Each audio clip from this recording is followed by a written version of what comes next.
বিবাহিত ছেলে মেয়ে যদি জেনা করে তাহলে তাকে ইট ঢেল পাথর দিয়ে মেরে মেরে মেরে ফেলতে হবে। অবিবাহিত ছেলে মেয়ে যদি জেনা করে তাহলে 100 লাঠি পিটিয়ে তাকে এলাকা থেকে তাড়িয়ে দিতে হবে। জেনার গতিবিধি ভিন্ন, ওর সাথে কোনো পাপের বাস্তবতার মিল নাই। কেউ যদি জেনা করে বিবাহ না করার আগে তাহলে তাকে 100 লাঠি পিটিয়ে এলাকা থেকে 1 বছরের জন্য তাড়িয়ে দিতে হবে। এমন কোনো পাপ নাই যার বিধান এরকম। আবার বিবাহ করার পরে যদি কেউ জেনা করে তাহলে তাকে ইট ঢেল পাথর দিয়ে মেরে মেরে মেরে ফেলতে হবে। এদেশের লাখো ভাবিকে ইট ঢেল পাথর দিয়ে মেরে ফেলতে হবে যারা দেবরের সাথে জেনায় লিপ্ত হয়েছে। এদেশের লাখো দুলাভাইকে ইট ঢেল পাথর দিয়ে মেরে ফেলতে হবে যারা শ্যালিকার সাথে জেনায় লিপ্ত হয়েছে। এদেশের লাখো পুরুষকে ইট ঢেল পাথর দিয়ে মেরে ফেলতে হবে যাদের স্ত্রী থাকা সত্ত্বেও অন্য মহিলার সাথে জেনায় লিপ্ত হয়েছে। এদেশের লাখো নারীকে ইট ঢেল পাথর দিয়ে মেরে ফেলতে হবে সরকারিভাবে যাদের স্বামী থাকা সত্ত্বেও অন্য পুরুষের সাথে জেনায় লিপ্ত হয়েছে। পাপের জগতে এমন কোনো পাপ নেই যেটা এমন হতে পারে 3 শ্রেণীর মানুষকে হত্যা করতে হয়, তার 2 শ্রেণীর মানুষের বাঁচার পথ আছে। আশহাদু আল্লা ইলাহা ইল্লাল্লাহ, আমি সাক্ষ্য দিচ্ছি আল্লাহ ছাড়া কোনো মাবুদ নাই। ওয়া আশহাদু আন্না মুহাম্মদ রাসূলুল্লাহ, আমি সাক্ষ্য দিচ্ছি মুহাম্মদ আল্লাহর রাসূল। এরকম সাক্ষী দেওয়ার লোককে হত্যা করা যায় 3টা পাপের কারণে, তবে 2টা পাপের কারণে বাঁচা যায়। এক, বলছে আমি কোরআন মাজিদ মানি না, তাহলে তাকে সরকারিভাবে হত্যা করতে হবে, তার নাম মুরতাদ। এক, বলছে গাভীর দুধ হারাম, তাহলে তাকে হত্যা করতে হবে সরকারিভাবে। এক, বলছে যে মদ হালাল, তাকে হত্যা করতে হবে সরকারিভাবে, তবে আর বাঁচার পথ আছে। একে ফাঁসির মঞ্চে নিয়ে যাওয়া হয়েছে, ফাঁস টান টান, তখন বলছে ভুল হয়েছে ভুল হয়েছে ভুল হয়েছে, কোরআন মাজিদে আল্লাহর বিধান, কোরআন মাজিদে আল্লাহর বিধান, আমার ভুল হয়েছে। তাকে ফাঁস থেকে নামিয়ে নিতে হবে, আর ফাঁসি হবে না। এ দেখেন বেঁচে গেল। 2, কেউ যদি কাউকে হত্যা করে, আমি যদি আপনার ছেলেকে হত্যা করি তাহলে আপনি আমার কেসাস নিয়ে নেবেন, আমাকে হত্যা করতে হবে সরকারিভাবে। এখন আমাকে হত্যা করার জন্য ফাঁসির মঞ্চে নিয়ে যাওয়া হয়েছে, ফাঁস গলায় দেওয়া হয়েছে, কিন্তু আপনার বাপ মা বলছে যাক যাক যাক আমরা মাফ করে দিলাম, আমরা কেসাস নিব না, আমরা মাফ করে দিলাম, আমরা কেসাস নিব না। তাহলে আপনাকে কি করতে হবে? নামিয়ে দিতে হবে। 3, বিবাহ করার পরে যদি কেউ জেনায় লিপ্ত হয়, পৃথিবীর এমন কোনো পথ ঘাট নাই তাকে বাঁচানো যেতে পারে। আপনার বিচার হলো না, আপনি তওবা করলেন, পাপ ক্ষমা হয়ে যাবে ইনশাআল্লাহ, সেটা ভিন্ন কথা। তার দয়া ভিন্ন, ফেরাউনকে মাফ করতে পারে সেটা ভিন্ন কথা। কিন্তু আপনাকে এইটা জানতে হবে, অন্তত আপনি বেঁচে থাকার কোনো সুযোগ রাখেন না, এটা আপনাকে মনে রাখতে হবে। 1 মিনিট, এই ছেলে 1 মিনিট, যা তোমরা তুমি গামে দিয়ে, গামেদ সম্প্রদায়ের একজন মহিলা আসলো, এসে আল্লাহ রসুলকে বলছে তাই এমনি রাসূলুল্লাহ, আল্লাহ রসুল আমাকে পবিত্র করেন। তখন আল্লাহ রসুল বলছেন ইরজি, বাড়ি ফিরে যাও, আস্তাগফিরুল্লাহ, আল্লাহর নিকটে ক্ষমা চাও, ও তুবি ইলাইহি, তওবা করো। তখন মহিলাটি বলছে মাইজুল মালিকের বিচার না করে তাকে ফিরিয়ে দিয়েছিলেন, সেভাবে আপনি আমাকে ফিরিয়ে দিতে চাচ্ছেন? অন্না হবলামিনা জেনা, আমার পেটে অবৈধ সন্তান আছে, আমি ফিরে যেতে রাজি নই, বিচার করে দিতে হবে। দেখেন ইসলামী নিয়ম কেমন। আল্লাহ রাসূল বলছেন ইরজি হাত্তা তালিদি, বাড়ি ফিরে যাও, যেদিন বাচ্চা হবে সেদিন আসো, বিচার করে দিব।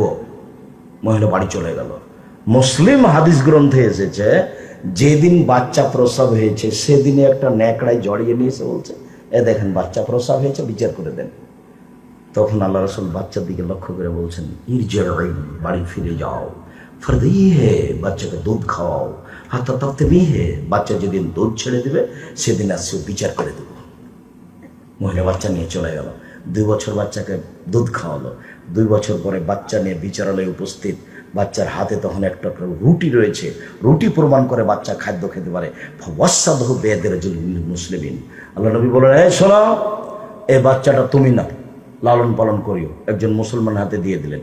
তারপরে বলেন সঙ্গী সাথী এই যাবো বেহা, একে মাঠে নিয়ে যাও, ওয়াহফিরুল্লাহ আলা সাদরিহা, মাঠে নিয়ে গিয়ে গর্ত করে বুক পর্যন্ত মাটিতে পুঁতে দাও।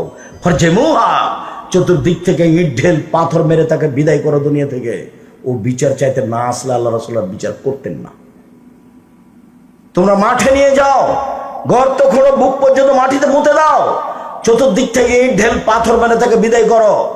খালিদ বিন ওয়ালিদ বলছেন, গর্ত খুঁড়লাম, বুক পর্যন্ত মাটিতে পুঁতে দিলাম, চতুর্দিক থেকে ইট ঢেল পাথর মারতে লাগলাম, আমি একটা পাথর তার মুখের উপর মারলাম, খালিদ পাথরটা মুখে লেগে মুখ ফেটে রক্ত ছিটে খালিদের গায়ে লাগলো। খালিদ তাকে গালি দিয়ে বলছিলেন, ছি ছি ছি ছি ছি, একজন জেনাকারিনী মহিলার গায়ের রক্ত আমার গায়ে লাগলো। এভাবে বলতে আল্লাহ রাসূল বলেছেন, মারে না খালিদ, খালিদ থামো, গালি দিও না, এ মহিলা এত তওবা করেছে, এ মহিলা এত ক্ষমা চেয়েছে, এ মহিলা এত তওবা করেছে, এ মহিলা এত ক্ষমা ভিক্ষা চেয়েছে, যে বড় থেকে বড় পাপী যদি এমন তওবা করে তাহলে তার পাপ ক্ষমা করা হবে। খালিদ শোনো, এর তওবা যদি মদিনার সব পাপীকে ভাগ করে দেওয়া হয় সবার পাপ ক্ষমা হয়ে যাবে। তার মানে আল্লাহ রাসূল বললেন যে তার পাপ ক্ষমা হয়ে গেছে। তিনি জানাজা দিলেন, তিনি কাফন দাফন করলেন, তো তিনি বলতে পারলেন না যাও তোমার বিচার হবে না, বাড়ি চলে যাও, এই কথা তিনি বলতে পারলেন না। দুঃখিত। সম্মানিত দিনী ভাই বোন, বিবাহের পরে জেনা ভিন্ন ধরনের শাস্তি, ভিন্ন ধরনের পাপ। পৃথিবীর এত বড় মানুষ, পৃথিবীর সবচেয়ে পাওয়ারফুল মানুষ মুহাম্মদ সাল্লাল্লাহু আলাইহি সাল্লাম, এত বড় পাওয়ারফুল মানুষ আল্লাহ পৃথিবীতে কাউকে সৃষ্টি করেননি। জান্নাতের গেটে বড় অক্ষরে লেখা আছে, সর্বপ্রথমে যিনি প্রবেশ করবেন তিনি হলেন মুহাম্মদ সাল্লাল্লাহু আলাইহি সাল্লাম। বিচারের মাঠে আল্লাহর সামনে কেউ কথা বলতে পারবেন না, এমনকি ইব্রাহিম আলাইহিস সালাম বলতে পারবেন না আমার যে কি হয় তা আমি নিজেই বুঝি না, এ বলে একটার পর একটা সবকে সরিয়ে দিবেন। মুহাম্মদ সাল্লাল্লাহু আলাইহি সাল্লাম কথা বলতে সক্ষম হবেন, মুহাম্মদ সাল্লাল্লাহু আলাইহি সাল্লাম কথা বলতে সক্ষম হবেন, এ কথা তিনি বলেও গেছেন।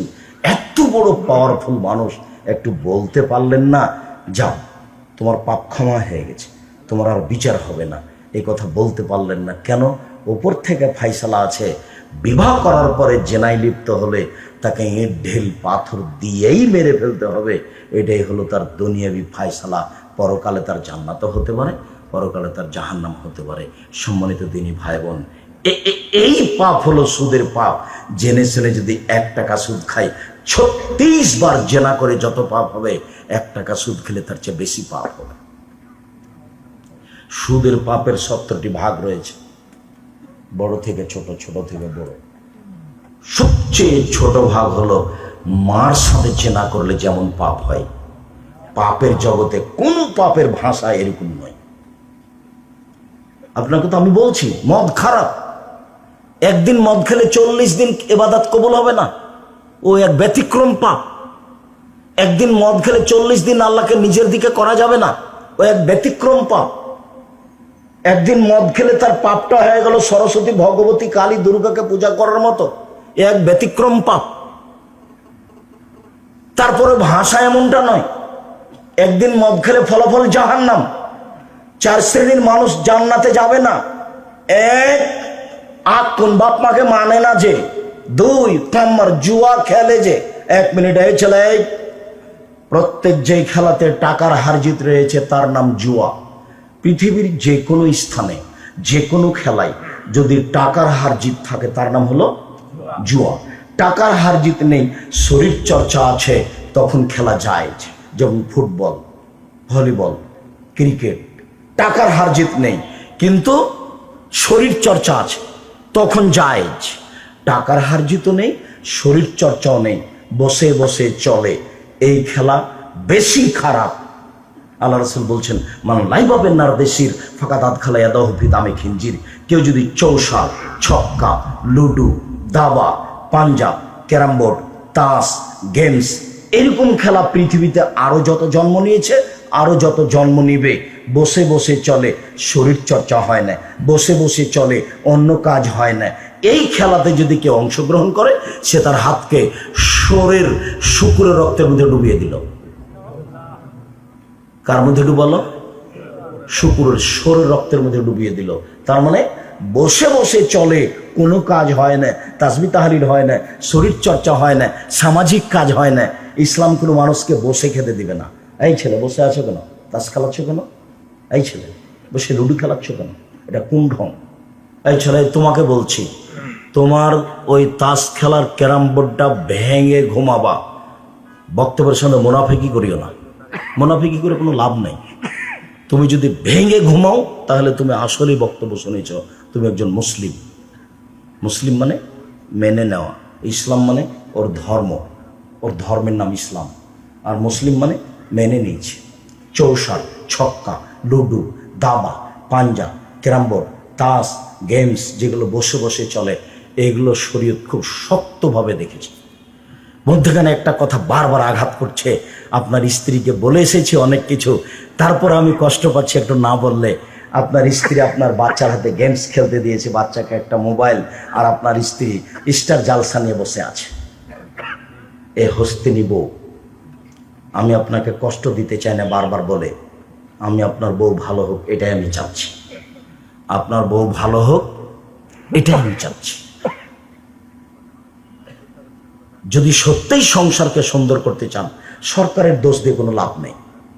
আপনি তো আপনার পরিবারের মালিক, আপনি আপনার পরিবারকে কন্ট্রোল করবেন। আল্লাহ বলছেন কু আনফুসাকুম ওয়া আহলিকুম নারা, তুমি নিজেকে জাহান্নাম থেকে বাঁচাও, তোমার পরিবারকে বাঁচাও। আপনাকে তো জনগণের দায়িত্ব দেওয়া হয়নি। মৌলানা সাহেব দিয়ে জাহান্নাম উদ্বোধন হবে, মৌলানা সাহেবকে দিয়ে কি হবে? জাহান্নাম উদ্বোধন হবে। বিপদে মৌলানা সাহেব আছে, বিপদে কে আছে? মৌলানা সাহেব আছে। তো মৌলানা সাহেবের হলো মোহাম্মদ সাল্লাল্লাহু আলাইহি ওয়াসাল্লামের কথা জাতির কাছে পৌঁছাতে হবে। কেসা কাহিনী বলতে পাবে না, কে কি করলো এটা বলতে পাবে না। ওকে মোহাম্মদ সাল্লাল্লাহু আলাইহি ওয়াসাল্লামের কথা পৌঁছাতে হবে। ঠিক ঠিক ঠিক ঠিক এভাবে বলছেন আল্লাহর নবী। পৃথিবীর আলেম ওলামা শুনে রাখো, বাল্লিগু আন্নী ওয়ালা আয়া, আমার একটি কথা জানা থাকলে অন্যকে বলো। পৃথিবীর মানুষ, আমার একটি কথা জানা থাকলে অন্যকে বলো। বানে ইসরায়েলের কাহিনী বলো, কোনো দোষ নেই। মান কাযাবা আলাইয়া মুতাআম্মিদান ফালিয়াতাওবা মাক্কাদাহু মিনান নার। কেউ যদি কোনো কথা আমার নামে বলে, সেই কথা যদি আমার না হয়, কেউ যদি কোনো কথা ধর্মের নামে বলে, সেটা যদি আমার না হয়, কেউ যদি কোনো কথা আমার নামে বলে, সেটা যদি আমার না হয়, তাহলে তার থাকার জায়গায় জাহান্নাম। জুব্বা যত বড়ই হোক,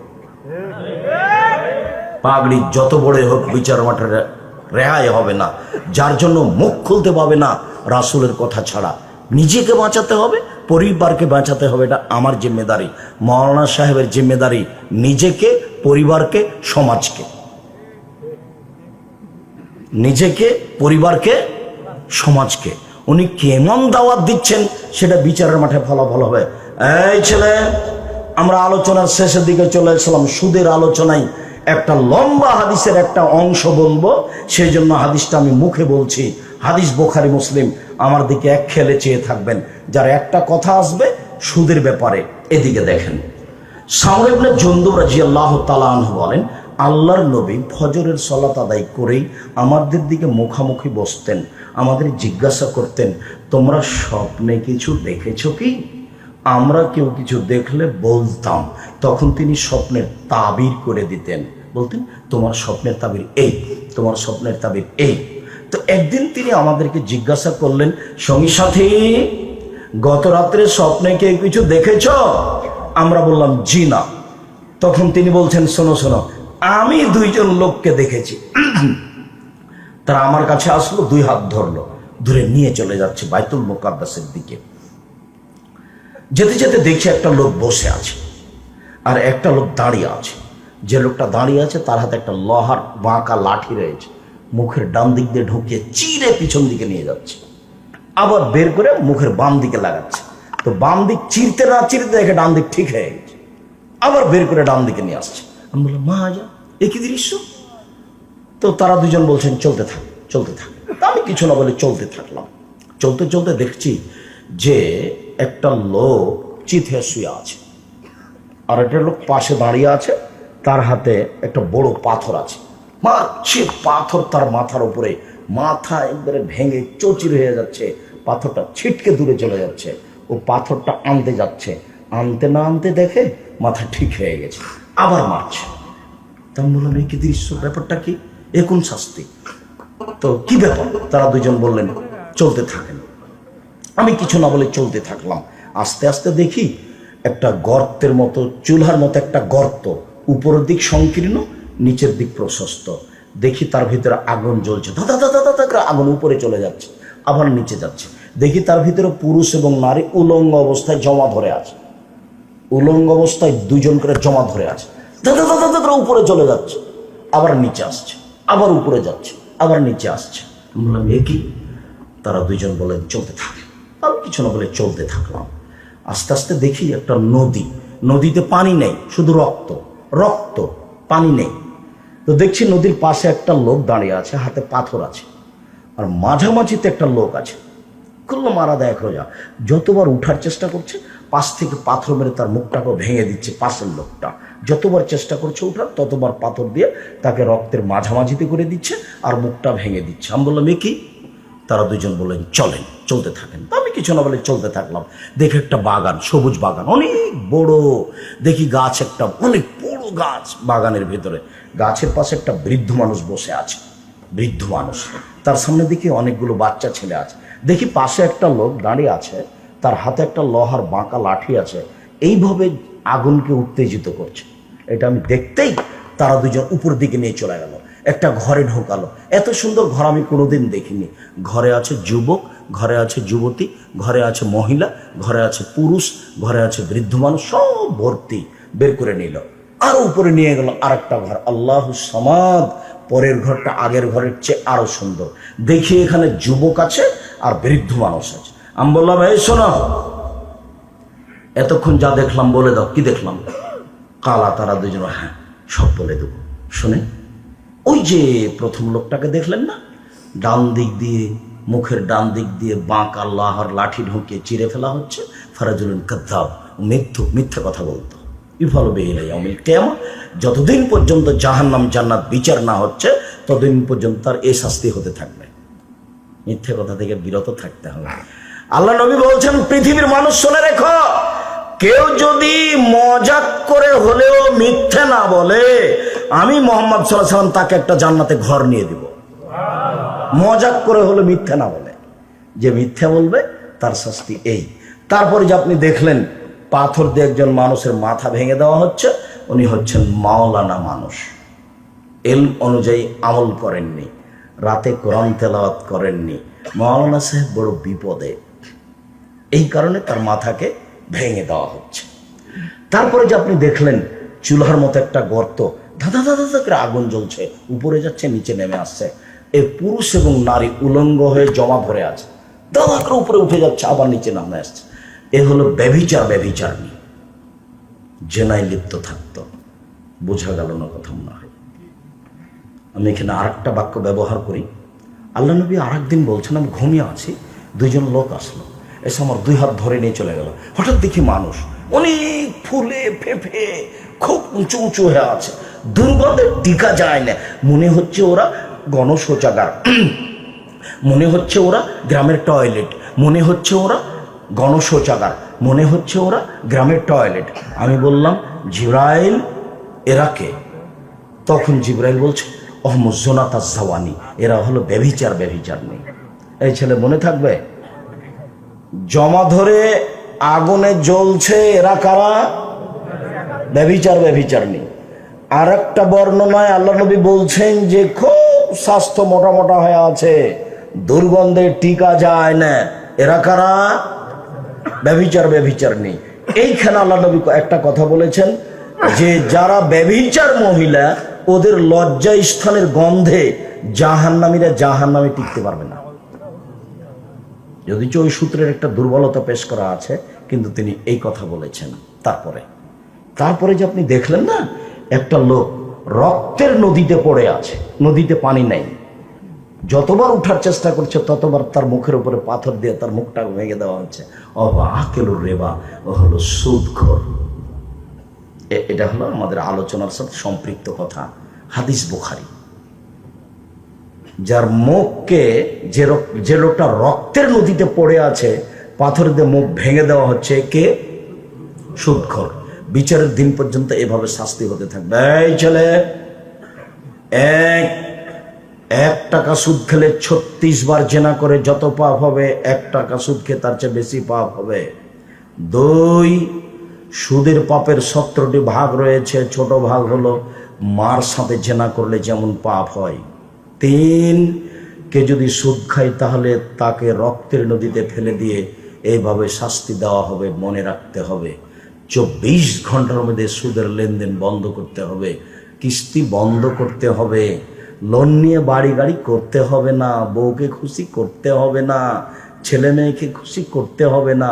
আল্লাহ নবী দিন রাত বলতেন, আউযু বিকা মিনাল মাসামি ওয়াল মাগরাম, আমি তোমার কাছে বাঁচতে চাই বড় পাপ হতে, তোমার কাছে বাঁচতে চাই ঋণ কর্জ হতে, তোমার কাছে বাঁচতে চাই বড় পাপ হতে, তোমার কাছে বাঁচতে চাই ঋণ কর্জ হতে। ঋণ কর্জ ভিন্ন জিনিস। জানাজা রেডি, আল্লাহ রাসূল শুরু করবেন। এর ঋণ আছে নাকি? জি আছে। তাহলে গেলাম আমি, তোমরা জানাজা করো। যার ঋণ আছে তার জানাজা হবে না। হুজুর পড়িয়ে দিয়েছে না তো, হুজুর টাকা দিয়ে তারা রেখেছে সেই জন্য। আপনি আমাকে বলেন তো দেখি, আমার জীবনে এমন কোনো দিন আসেনি এই দীর্ঘ জীবনে। আমি 90 সাল থেকে শিক্ষকতা করি। 88 আগস্টের 20 তারিখ রোজ বুধবার। পরিস্থিতি আমাকে কোনোদিন চাপ দিয়ে কোনো কথা করিয়ে বলতে পারিনি, সাহসী রাখে না, ওই হিসাবে আমি করি না। আল্লাহ আমাকে এমন ভালোভাবে রেখেছে, আপনার টাকা দিয়ে আমাকে চলতে হবে এরকম আমার কোনোদিন পার হয়নি। আমি আপনাকে টাকা দিতে প্রস্তুত ইনশাআল্লাহ, ওই হিসেবে আমি করি না। যার কারণে আমি কোনোদিন এই বিপদের মধ্যে আল্লাহ আমাকে ফেলেননি। আমি আমার জীবনে কোনোদিন অপ্রয়োজনীয় বাক্য বলি না, আমার জীবনে আমি কোনোদিন মাঝহাব নিয়ে কথা বলিনি, আমার জীবনে আমি কোনোদিন সরকার নিয়ে কথা বলিনি। আমি মানুষের সামনে দাঁড়ালে বসলে বিষয়ভিত্তিক কথা বলি। যা বলছি, সুদের পাপ মহাপাপ, সুদের পাপ মহাপাপ। সুদ মানে হলো টাকাকে নিজস্ব গতিতে না রাখা। টাকার নিজস্ব গতি কি? বিনিময়ে ব্যবহার হবে। 1 কেজি বেগুন নিয়েছি, বিনিময় কি দিব? টাকা। যদি টাকা নিয়ে টাকা দিয়ে যদি টাকা নিই তাহলে ওর উপরে জুলুম করা হলো। যদি টাকা দিয়ে টাকা নিই তাহলে টাকাকে নিজ গতিতে ব্যবহার হতে দেওয়া হলো না, ওর উপরে জুলুম হলো। এখন সমাজ নিঃস্ব হবেই। তখন আল্লাহ বলেছেন ওর টাকা কমে যাবে, আল্লাহর নবী বলেছেন ও নিঃস্ব হবে। হাদিস এবং কোরআনের সমন্বয়ে আব্দুর রাজ্জাক বিন ইউসুফ বলেছেন তাকে একদিন ভিক্ষা করে খেতে হবে, সে একদিন ভিক্ষুক হবেই। হয় সে ভিক্ষা করবে, না হয় তার ছেলে করবে, না হয় তার ছেলে করবে। সুদের টাকা থাকবে না। আল্লাহ বলেছেন কমে যাবে, নবী বলেছেন নিঃস্ব হবে। যেহেতু নিঃস্ব, কাজে দেশের সব টাকা 2-1 জনের কাছে চলে যাবে, বাকি লোক নিঃস্ব হয়ে যাবে। পৃথিবীর টাকা 2-1টা দেশে চলে যাবে, বাকি দেশগুলি দেউলিয়া হয়ে যাবে। এটা হলো সুদের ফলাফল। চলে, সুদের নিজস্ব গতি কি? ওকে বিনিময়ে ব্যবহার হতে হবে, একটা দিয়ে একটা নিতে হবে। যদি টাকা দিয়ে টাকা নেওয়া হয় তাহলে টাকার উপরে কি করা হবে? জুলুম করা হবে। তখন মানুষের টাকা কমে যাবে, আল্লাহ বলেন। তখন মানুষ নিঃস্ব হবে, আল্লাহর নবী বলেন। সমন্বয়ে বলা হয়েছে যে একদিন তাকে ভিক্ষা করে খেতে হবে, হয় সে করবে, না হয় তার ছেলে করবে, না হলে তার নাতি করবে। এই টাকা থাকবে না। সুদ মহাপাপ। সুদের যে ভাষা ব্যবহার করা হয়েছে অন্য কোনো পাপের সেই ভাষা ব্যবহার করা হয়নি। মর্মে 24 ঘন্টার মধ্যে আপনার স্ত্রীকে কিস্তি বন্ধ করার জন্য অনুরোধ জানাচ্ছি, আপনাকে অনুরোধ জানাচ্ছি। শেষে বলেছি আপনি আপনার বাপের জমিদারি দিয়ে খান, সমস্যা নেই। বাপের জমি আছে শত শত বিঘা, পাপ নাই। আপনি দেন, লিজ দেন। লিজ বুঝেন? ভাড়া দেওয়া। কট রাখা না যায়, কট রাখা যাবে না, বন্ধক রাখা যাবে না। 20,000 টাকা দিয়ে নিয়ে একটা লোকের কাছে জমি রেখেছেন, 3 বছর পরে টাকাও ফেরত নেবেন, জমিও নেবেন, এটা চলবে না। লিজ জায়েজ, ভাড়া জায়েজ। এই জমি আপনি 20,000 টাকায় 1 বছরের জন্য খেতে দিলেন, বছরও শেষ, টাকাও শেষ, এর নাম ভাড়া। বাপের জমিদারি আছে, জমি ভাড়া দিয়ে খান। বড় শিক্ষা অর্জন করেছেন, চাকরি করে খান। এগুলো যদি টাকা দিয়ে ভিক্ষা করা, টাকা দিয়ে চাউল কিনে ভাত খেয়ে ইবাদত কবুল হবে। ভিক্ষা করা, টাকা দিয়ে চাউল কিনে ভাত খেয়ে ইবাদত কবুল হবে। শ্বশুরের কাছে টাকা নিয়ে, যৌতুক নিয়ে, সেই টাকা দিয়ে চাউল কিনে ভাত খেয়ে ইবাদত কবুল হবে না। দেখি কোন মায়ের বেটা উল্টে ধরতে পারে। এই যে বললাম 26 বছর থেকে কলমে ফতোয়া লিখি, 6 বছর থেকে ফটো বোর্ড নিজে পরিচালনা করি। 24 ঘন্টার ভিতরে শ্বশুরের কাছে যা কিছু নিয়েছে, খাটখাটলা, ফার্নিচার, টাকা পয়সা সব ফেরত দিতে হবে আগামীকাল সন্ধ্যা হতে হতে। তুমি বলছো যে আমার শ্বশুর আমাকে খুশি মোটরসাইকেল দিয়েছে, তুমি এই কথা মিথ্যে বলছো, তোমার শ্বশুর এই কথা মিথ্যে বলেছে। আচ্ছা, তোমার শ্বশুর মোটরসাইকেলটা ভিক্ষুককে দিতে পারে না? ভিক্ষুক তোমার শ্বশুরের সামনে যদি এখনই আসে, এসে ভিক্ষা চাই, তোমার শ্বশুর বলবে মাফ করো, মাফ করো, মাফ করো। খুশি তোমাকে মোটরসাইকেল দিয়েছে, শরম পাও না? একটু লজ্জা হয় না? বছর শেষে তুমি বলবা, আব্বা আমি গরিব মানুষ, দিন মজুরি করে খাই, আপনি আমার শ্বশুর সম্মানী মানুষ, মেয়ে লালন পালন করে আমার হাতে দিয়েছেন, আমি কি উপকার করতে পারি? এই যে একটা লুঙ্গি দিলাম। বছর শেষে শ্বশুরকে উপহার দিও, এটা তোমার মানবতা। কেন তুমি বললে টাকা কর্জ নিলে অন্যের কাছে নিও? শ্বশুরের কাছে টাকা নিয়েছো কেন? বাপ বেটা ভিক্ষা করে খাবা। ভিক্ষা করে খাওয়া কেন? দিন মজুরি করে খাওয়া। আব্দুর রাজ্জাক স্যার যেটা একবারে নিচে নামিয়ে দিয়েছে, সেটা মূলত কষ্ট দেওয়ার জন্য, সেটা মূলত মনে রাখার জন্য। ভিক্ষা করে খাবো কেন আব্দুর রাজ্জাক সাহেব? কাজ করে খাবো। আমিও বলছি কাজ করে খান, অত হিসাব কিতাব লাগবে না। সন্ধ্যা হলে 500 টাকা পাবো, চাউল কিনবো, 2 জন মিলে ছেলে মেয়ে নিয়ে খাবো, বাস শেষ। কাজ করে খান। যৌতুক হারাম। কা পুরুষ পিতে টাকা নিয়েছেন কেন? এই ছেলে, তোমার বাপের মুখের দিকে দেখো, দেখো তোমার বাপের মুখ কালো হয়ে আছে। বাপটা ভিক্ষা করে খাও। যদি তোমাকে গ্রামে ভিক্ষা না দেয়, পাবনা ট্রেন স্টেশনে যাও, পাবনা বিমানবন্দরে যেতে যাও, তোমার ওই বাস টার্মিনালে যাও, ভিক্ষা করে খাও। মানুষের কাছে টাকা নিবে কেন? শ্বশুরের কাছে টাকা নিবে কেন? যৌতুক নেবে কেন? যৌতুক চিরদিনের জন্য হারাম। টাকা দিয়ে বিবাহ করতে হবে। আমি আব্দুর রাজ্জাক বিন ইউসুফ, আমার কাছে টুটা ফাটা যা বিদ্যা আছে, এমন কোনোদিন হাদিস পেশ করতে পারিনি যে হাদিস দিয়ে বোঝা যায় যে মেয়ের বাপের 10টা টাকা খরচ হবে, এরকম বোঝা যায় না। সব টাকা খরচ হবে ছেলের বাপের। অলিমা ছেলের বাপের, কাপড় চুপড় ছেলের বাপের, মোহর ছেলের বাপের, সব ছেলের বাপের সবকিছু। পাল্টা টাকা দিয়ে আসতে হবে মেয়ের বাপকে, মেয়েকে, তার নাম মোহর। ওখান থেকে কিছু পাওয়ার সুযোগ নাই। সব সামাজিক নীতি একবারই উল্টা। পাবনা জেলার বিবাহের এমন কোন নিয়ম নীতি নাই যেটা জায়েজ, সবটাই না জায়েজ। তার মধ্যে সারা দেশ জুড়ে যেটা না জায়েজ, সেটা হলো কাজী সাহেবের খাতাতে সাক্ষীর জায়গাতে আছে 4 জন। এই ছেলে, 4 জন সাক্ষী লাগে কি প্রমাণ করতে? জেনা প্রমাণ করতে। ওই খাতা চলবে না। পক্ষে কোনো সাক্ষী লাগে না। বিবাহটা বৈধ হওয়ার জন্য 2 জন সাক্ষী, বাস, কোনো পক্ষ নেই। বিবাহটা বৈধ হওয়ার জন্য বাপ, বাস, উকিল বাপ চলবে না। উকিল বাপ চিরদিনের জন্য হারাম। এটা তো পাবনা একটু সহজ আছে। বিবাহের দিন ওর জ্যাঠকে উকিল করেছে, ওর বড় ভাই লোকটার, ঠিক আছে, দাদা উকিল, 5 মিনিটের জন্য। কিন্তু চট্টগ্রামে যারা উকিল বাপ হয়েছে, সেদিন থেকে সেই হলো বাপ। ওই মেয়ের বাড়ি যাবে, ও সেদিন থেকে মেয়ে, মেয়ে আবার বাপের বাড়ি আসবে। এবারে অবাক ধর্ম। আর যদি এটা রংপুর, দিনাজপুর, লালমিরহাট, নীলফামারী, কুড়িগ্রাম, পঞ্চগড়, ঠাকুরগাঁও হয়, তাহলে আরো অবাক লাগে দেখতে। মানে বিবাহের বৈঠকে ছেলেটা এভাবে বসে থাকবে, মুখে রুমাল দিয়ে কথা বলতে পারবে না। আমার শ্বশুর বাড়ি রংপুর গাইবান্ধা। আমি যখন বিবাহের বৈঠকে কথা বলেছি, তখন আমার মামা শ্বশুর লাফ দিয়ে উঠেছে, বলছে বিবাহ তুলে দাও, বিবাহ উঠিয়ে দাও। আরে ছেলে কেন কথা বললো, বিবাহ রাখা যাবে না। আমার শাশুড়ি সবকিছু জানে, আমার শ্বশুর সব চুপচাপ থাকে। আমার মামা শ্বশুর একবারে উঠে ব্যাগ বকচা নিয়ে বাড়ি চলে গেল। মোহর দেব আমি, কথা বলবেন আপনি, আবার কোন কথা? আবার 1 মিনিট, চ্যাংড়া, ছুল্লু, ইমাম সাহেব সবাই মিলে মেয়েটার কাছে গেছে ঘরে বিবাহ পড়াতে। মেয়ের কাছে বিবাহ পড়াতে হবে না। ওখানে বলছে অমুক নেবাসে অমুক, এত নগদ এত বাকিতে তোমাকে বিবাহ করতে এসেছে, তুমি তাকে স্বামী সত্ত্বে কবুল করো। ও তখন বলে কবুল করলো। 3 বার হলো। এইবার এতগুলো লোক, যেখানে বর বসে আছে, আরো 5 জন বসে আছে, এখানে এসে দাঁড়াচ্ছে। তখন বসে থাকা লোকগুলো বলছে আপনারা কে? তখন এরা বলছে আমরা এই বিবাহের উকিল। তারপর বলছে মেয়ে কবুল করেছে? জি করেছে। আপনারা শুনেছেন? জি শুনেছি। তাহলে আপনারা বসেন। তখন লোকগুলি বসে, মনে হচ্ছে হিন্দুদের বিবাহ লেগেছে, কলার গাছের চতুর্দিকে ঘুরবে, ধর্ম পাগল হয়ে গেছে, ধর্ম রাজশাহী চাঁপানেওয়াজের হাওয়াই লাড্ডু, दोनों हाथ में लड्डू है जो चाहे इसको खा ले, जो चाहे उसको छोड़ दे। ভালো হিসাব। বিবাহ একজনের কথা দিয়ে চলে, যার নাম মোহাম্মদ সাল্লাল্লাহু আলাইহি সাল্লাম।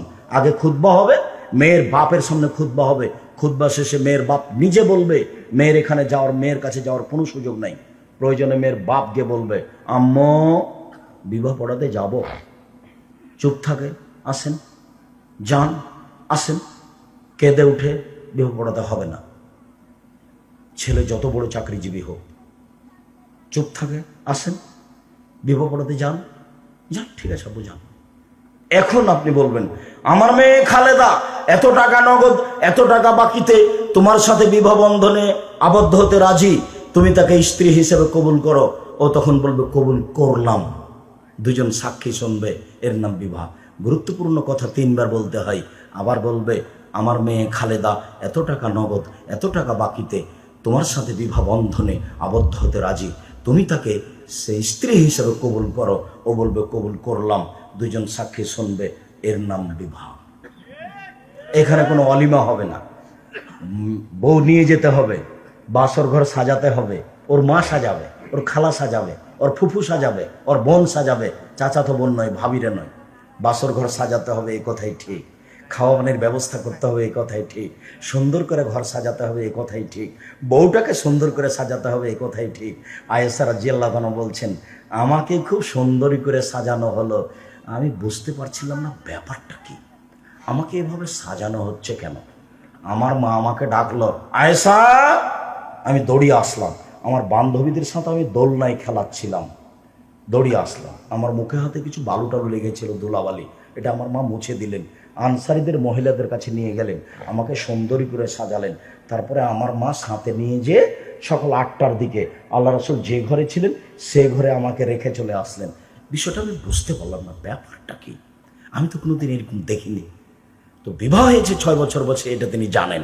এখন তার বয়স 9 বছর। দেখি ঘরে কেউ নেই, ব্যাপারটা কি, আমি তো রাসূল সাল্লাল্লাহু আলাইহি সাল্লামকে এরকম কোনোদিন দেখিনি। একটু পরে একজন মহিলা শরবতের গিলাস নিয়ে ঢুকলো, আসমা বিনতে ইয়াজিদ, মানে বাসর ঘরে মিঠাই কিছু ব্যবস্থা করতে হবে। গিলাসটা রাসূলের হাতে দিল, তো রাসূল নিয়ে একটু পান করলেন, দিয়ে আমার হাতে দিচ্ছেন। তা আমি গিলাসটা নিতে লজ্জা পাচ্ছি। তখন আল্লাহ রাসূল বলছেন, আই না গিলাস না। তো আমি গিলাসটা নিলাম, আমি একটু পান করলাম, আবার আসমার হাতে দিলাম, আসমা একটু পান করলো, তারপর চলে গেল। তারপর আমাদের সাংসারিক জীবন শুরু হলো। মাথায় হাত দিয়ে দোয়া পড়তে হবে, স্ত্রীর মাথায় হাত দিয়ে দোয়া পড়তে হবে, সাংসারিক জীবনে যেতে হবে। বিসমিল্লাহি আল্লাহুম্মা জান্নিবনা শায়তান ওয়া জান্নিবি শায়তান মা রাযাকতানা। হে আল্লাহ, তোমার নামে আমরা সাংসারিক জীবনে যাচ্ছি, আমাদের উভয়ের মিলনে যদি কোনো সন্তান হয় আমাকে রক্ষা করো, আমার স্ত্রীকে রক্ষা করো, সন্তানকে রক্ষা করো। এই বলে আপনি সাংসারিক জীবনে যাবেন, তখন আর সন্তানের কোনো ক্ষতি হবে না। সম্মানিত দিনী ভাই বোন, যেদিন আদর্শ পরিবার নিয়ে আলোচনা হবে সেদিন এ বিষয়ে আলোচনা হবে। আপাতত আজকের মতো কথা এখানে শেষ করছি। এই ছেলে, 2-3টা কথা। তার প্রথম কথা হলেই আপনার ভালোবাসাকে আমি স্বাগতম জানাই, জাযাকুমুল্লাহ খাইর। দূর দূরান্ত থেকে এসেছেন, দীর্ঘ সময় ধরে একবারে চুপচাপ কথা শুনলেন, আমি আপনাদের শুকরিয়া আদায় করি, জাযাকুমুল্লাহ খাইর। তারপরে হলে এই যে এদেশের সর্বোচ্চ প্রতিষ্ঠান জামিয়া সালাফিয়া, 5000 ছেলে মেয়ে আছে, 410 জন ইয়াতীম আছে। এই ছেলে, জামিয়া সালাফের জন্য আন্তরিকভাবে দোয়া করতে হবে। দেশ বিদেশের 300 জন শিক্ষক আছেন, শিক্ষিকা আছেন, ইন্ডিয়ান শিক্ষক আছেন, মদিনা বিশ্ববিদ্যালয় থেকে এসেছেন সেসব শিক্ষক আছেন। তার নাম জামিয়া সালাফিয়া, যেটা রূপগঞ্জ নারায়ণগঞ্জে একটা মসজিদ তৈরি হচ্ছে 6 বিঘা জমির উপরে, যার একতলায় 10,000 মানুষ সালাত আদায় করতে পারে। এই প্রতিষ্ঠানের সম্মেলন হচ্ছে সামনে মার্চের 7-8 সেদিন উপস্থিত থাকবেন। আর আমি বলেছি আমি দিন প্রচার করতে চাই মুখে, মিডিয়ায়, কলমে। কলম আমার সাথে আছে। আজকের কথাগুলি পাবেন উপদেশ বইয়ে এবং অন্যান্য বইয়ে। কে বড় লাভবান, কে বড় ক্ষতিগ্রস্ত, আদর্শ না দেয় আদর্শ পরিবার। ওই আব্দুল্লাহর যে দেশ জুড়ে মক্তব চালু করব, এটা যে তার জীবন বাজি রেখে চেষ্টা, এর জন্য দোয়া করবেন। দেশ জুড়ে মক্তব চালু করবে শিক্ষা কার্যক্রম নিয়ে আর দাওয়াতি কার্যক্রম নিয়ে। তার একটা আদর্শ শিক্ষা বই আছে, সিলেবাস তৈরি করা আছে, সেগুলো নিয়ে যাবেন। আব্দুল্লাহর মিন্নাতুল বারি বই আছে, ব্যতিক্রম বুখারীর ব্যাখ্যা। আর জামিয়া সালাফের মুখপাত্র পত্রিকা মাসিক আল ইতেসাম পত্রিকা, সবাই পত্রিকাগুলি নিয়ে যাবেন। সম্মানিত দিনী ভাই বোন, সেই পশ্চিমবঙ্গের বিভিন্ন প্রান্তের মানুষ আপনাকে সালাম দিয়েছে। ওয়ালাইকুম সালাম ওয়া রাহমাতুল্লাহি ওয়া বারাকাতুহু। শুকরিয়া। পশ্চিমবাংলার লোক, বাংলার লোকেরা আমাকে দেখার জন্য খুব আগ্রহী। আমি বাস্তবে এখনো যেতে পারছি এরকম আমার মনে হচ্ছে না। পৃথিবীর বিভিন্ন দেশেই যাচ্ছি, কিন্তু ভারতে যেতে পারছি না। কবে যাব সেটা এখন বলতে পারছি না। আমার দিনী ভাই বোন, সবাই বই স্টেজ থেকে নিয়ে, কোথায় বইগুলি আছে? সবাই হাতের ডানে আছে। দুয়ার বই আছে, সলাতের বই আছে, নামাজের পাশে। ও, পৌরসভার মেয়র সাহেব আছেন। আচ্ছা আচ্ছা, কথা বলেন ভাইজান। যদি শুকরিয়া। সবাই বই পুস্তকগুলো নিয়ে যাবেন। মেয়র সাহেব একটু কথা বলবেন। সুবহানাকাল্লাহুম্মা ওয়া বিহামদিকা আশহাদু আল্লা ইলাহা ইল্লা আনতা আস্তাগফিরুকা ওয়া আতুবু ইলাইক। আসসালামু আলাইকুম। সবাই বইগুলো নিয়ে যাবেন।